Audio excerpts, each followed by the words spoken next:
രാജ്യസഭാ തെരഞ്ഞെടുപ്പിലെ തോൽവിക്ക് പിന്നാലെ ഹിമാചൽ പ്രദേശ് സർക്കാർ പ്രതിസന്ധിയിൽ. കോൺഗ്രസ് നേതാവ് അഭിഷേക് സിംഗ്വിയെ പരാജയപ്പെടുത്തിയതിന് പിന്നാലെ സർക്കാർ രൂപീകരണത്തിന് ബിജെപി നീക്കം തുടങ്ങി. ബിജെപി നേതാവ് ജയറാം ഠാക്കൂർ ഇന്ന് ഗവർണറെ കാണും.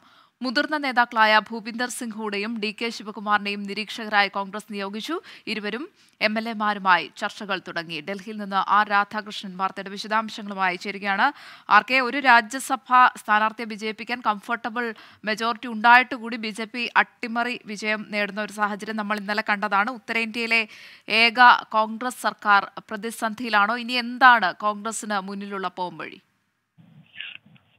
നിലവിൽ കോൺഗ്രസിന്റെ ദേശീയ അധ്യക്ഷൻ ചുമതലപ്പെടുത്തിയിട്ടുള്ള നിരീക്ഷകർ ഈ MLA-മാരുമായിട്ട് ചർച്ച നടത്തിയിട്ടുണ്ട്. അവരുടെ ആവശ്യം സുഖു ആണ്. സുഖുവിനെ മുഖ്യമന്ത്രി സ്ഥാനത്ത് നിന്ന് മാറ്റണം എന്ന ആവശ്യത്തിൽ ഉറച്ചു നിൽക്കുകയാണ് അവരെന്നാണ് അറിയാനായിട്ട് സാധിക്കുന്നത്. അങ്ങനെയാണെങ്കിൽ കൂടുതൽ MLA-മാർ ഇതുമായി ബന്ധപ്പെട്ടിട്ട് സുഖുവിന്റെ കാര്യത്തിൽ ഈ പരോക്ഷമായിട്ട് തങ്ങളുടെ പ്രതിഷേധം സൂചിപ്പിച്ചുകൊണ്ട് ക്രോസ് ഔട്ട് ചെയ്ത MLA-മാരെക്കാൾ കൂടുതൽ പേർ സുഖു സ്ഥാനത്ത് നിന്ന് മാറി നിൽക്കണം എന്ന് താല്പര്യപ്പെടുന്നവരായിട്ടുണ്ട്. ഒരുപക്ഷെ ഈ വിശ്വാസ പ്രമേയം സഭയിൽ സർക്കാരിന് അവതരിപ്പിക്കേണ്ടി വരുന്ന ഒരു സാഹചര്യത്തിൽ ഗവർണർ നിർദ്ദേശിച്ചാൽ അത് വലിയ തിരിച്ചടിയിലേക്ക് പോകും. അതുകൊണ്ട് നേരത്തെ തന്നെ ഈ വിഷയത്തിൽ ഈ അതൃപ്തരുടെ പ്രശ്നങ്ങൾ പരിഹരിക്കാൻ വേണ്ടിയിട്ടുള്ള ഒരു ശ്രമമാണ് കോൺഗ്രസ് ദേശീയ നേതൃത്വം നടത്തുന്നത്. നമുക്കറിയാനായിട്ട് സാധിക്കുന്നത് മുതിർന്ന കോൺഗ്രസ് നേതാക്കൾ പറയുന്നത് സുഖവുമായി ബന്ധപ്പെട്ടിട്ടുള്ള വിഷയം ചർച്ച ചെയ്യാൻ കോൺഗ്രസ് തയ്യാറാണ്. അതിന് പക്ഷേ ഒരു സമയപരിധി വെക്കാനാണ് കോൺഗ്രസ് ഉദ്ദേശിക്കുന്നത്. ലോക്സഭാ തെരഞ്ഞെടുപ്പിലെ ഫലം അത് സംസ്ഥാനത്തേത് വീക്ഷിച്ചുകൊണ്ട് ആ